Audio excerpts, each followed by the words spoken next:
Jaksa penuntut umum dari KPK pada sidang perdana hari Jumat tanggal 14 Maret tahun 2025, mendakwa Sekjen PDIP Hasto Kristianto telah melakukan suap terhadap mantan komisioner KPU Wahyu Setiawan dalam upaya meloloskan Harun Masiku menjadi anggota DPR melalui mekanisme pergantian antar waktu, dan mendakwa Hasto telah merintangi penyelidikan KPK dalam upaya menangkap Harun Masiku, sehingga sejak Januari tahun 2020 hingga sekarang Harun Masiku belum dapat ditemukan dan masih berstatus buron. Namun, salah satu pengacara Hasto, yakni Febri Diansyah mengaku menemukan banyak kekeliruan dalam dakwaan tersebut. Bahkan, katanya, dakwaan itu juga menjungkir balikkan fakta. Apa alasannya? Berikut pernyataan Febri selengkapnya.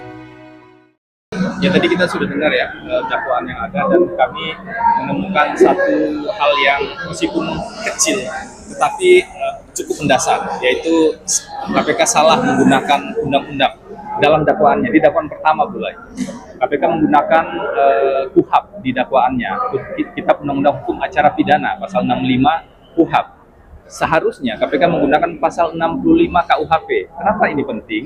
Karena pasal 65 KUHP itu bunyinya adalah hak yang diberikan pada tersangka atau terdakwa untuk mengajukan saksi atau ahli yang meringankan.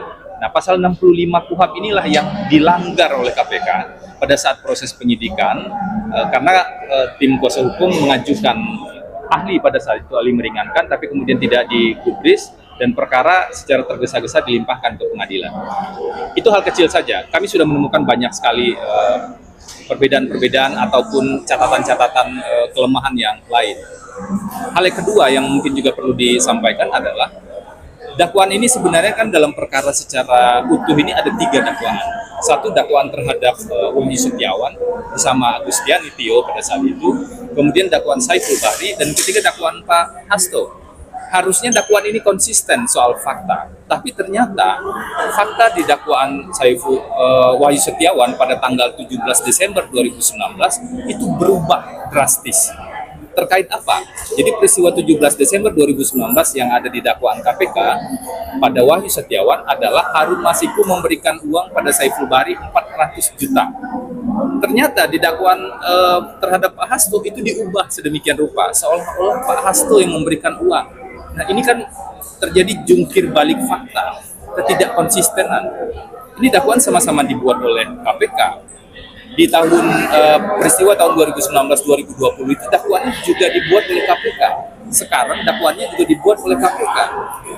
Sementara dakwaannya berubah dan juga berbeda dengan putusan pengadilan. Maka wajar kita bertanya, apa sebenarnya yang membuat KPK sampai kemudian menjungkir balikkan dakwaan yang mereka buat sendiri, mengubah, dan kita dengar bersama-sama tadi tentang peristiwa di 17 Desember tahun 2019 tersebut.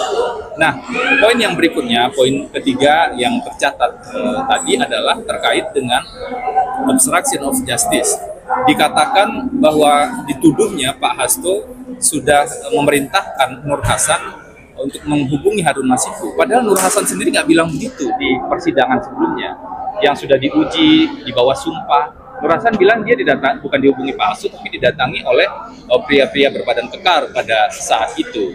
Nah, ini diputarbalikkan sedemikian rupa, seolah-olah Pak Hasto yang kemudian memberikan tuduhan. Ini tentu saja tidak benar, nanti akan kami challenge secara detail dalam proses berikutnya. Dan ada banyak catatan lain yang juga kami temukan. Nah, terakhir yang mungkin menjadi poin penting yang kita simak tadi, perbuatan-perbuatan yang benar-benar dilakukan oleh Pak Hasto adalah perbuatan yang sah. Misalnya, menugaskan Doni untuk mengajukan judicial review ke Mahkamah Agung.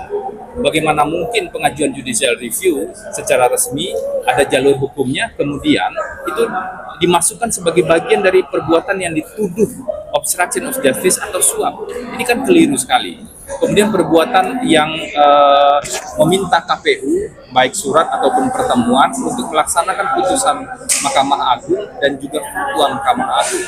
Harusnya KPU patuh, tapi KPU tidak patuh pada saat itu. Dan kalau partai kemudian ditugaskan melalui Pak Sekjen misalnya, itu menyurati atau meminta KPU untuk patuh pada putusan Mahkamah Agung, itu bukan perbuatan yang keliru. Kalaupun dalam peristiwa lainnya ada pemberian suap, itu hal yang berbeda.